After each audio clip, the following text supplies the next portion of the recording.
at that point, Andrew said, "Jen, I'm on my way to come see you right now. I need to talk to you."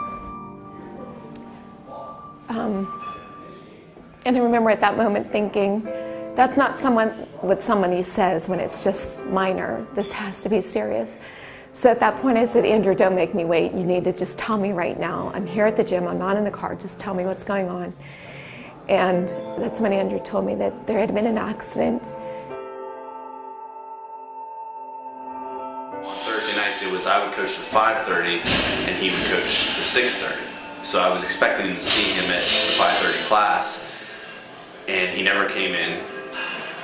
And then 6:30 rolled around, I'm calling him, trying to figure out, well, where you at?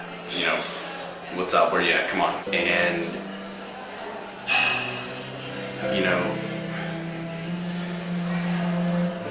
I just, I didn't know what had happened or why he didn't show up.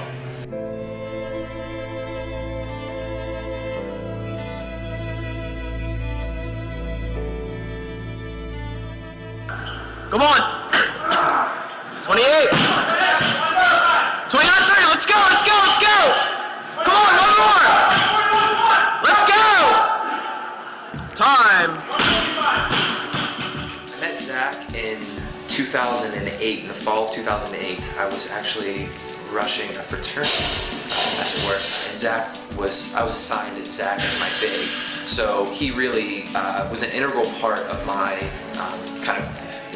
the formative years of my college experience, and really starting to come of age in my college years. So he talked to me about starting a club. I said, I'll be the advisor for it, but it was a student-run organization. So he took the bull by the horns and started getting it set up, and he was the first president of the club, and they would come and work out religiously, and they were the ones who petitioned to get the space down at Belfield, and they started just introducing other people to it. And he's very charismatic, and he'd grab other kids and say, "Hey, this is what I'm doing, come do it." What we would do is there were a bunch of bumper plates in Trees Hall Gym, which was in the basement, and it was very tight, a lot of machines, not a lot of free space to run around and do, box jumps and weightlifting exercises while we were at it.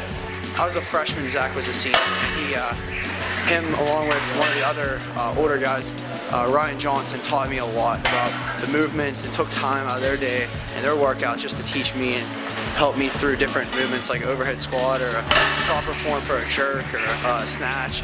It's just, you don't get that type of caring and personal feeling from many people.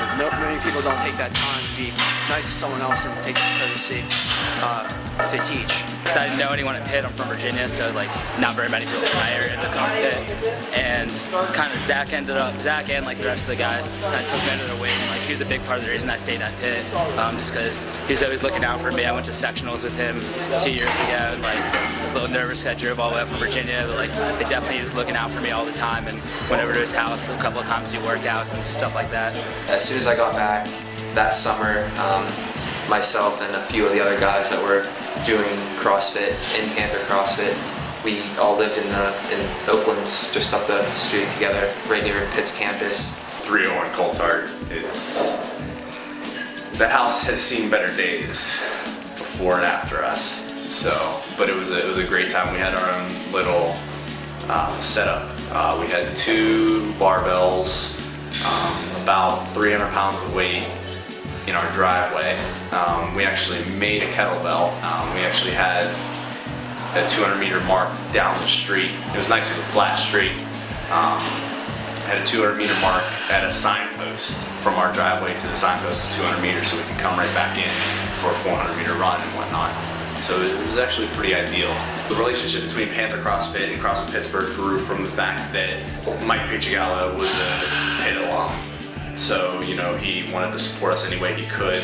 So he opened his doors for us, let us come in and use the equipment, come into the classes. So it was a great relationship that we had built with them. My wife and I are both alum, at Pitt, and it was holidays. I don't remember which one, maybe Christmas break. But we got an email from Zach asking if they could come train at our gym because all the facilities there were closed down for the holiday break. And that was the first time we ever met him, when he and a few of the guys from Panther came to the box and worked out with us. You would be in the middle of the workout and all of a sudden in the corner of your eye, you would see him doing the Dougie in the corner of the room.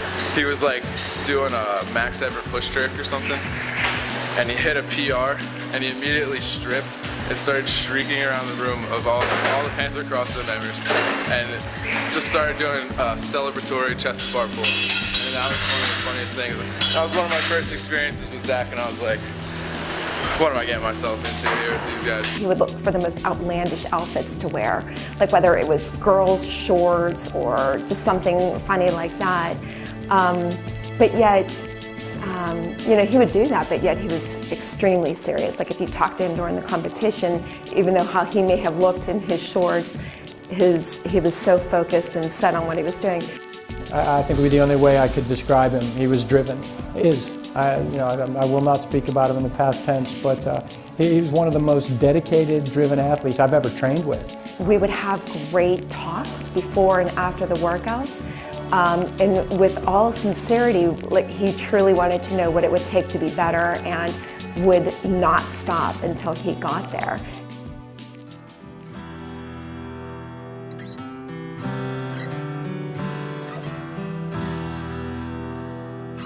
There was a pop in the gym that was palpable, and it was very difficult for those first couple days because everybody's just asking questions. Everybody's not, there's really no focus on the workout any longer. For the first week or so after injury, this wasn't a gym so much as it was a center to come and seek some sort of outlet for your frustrations, for your angers.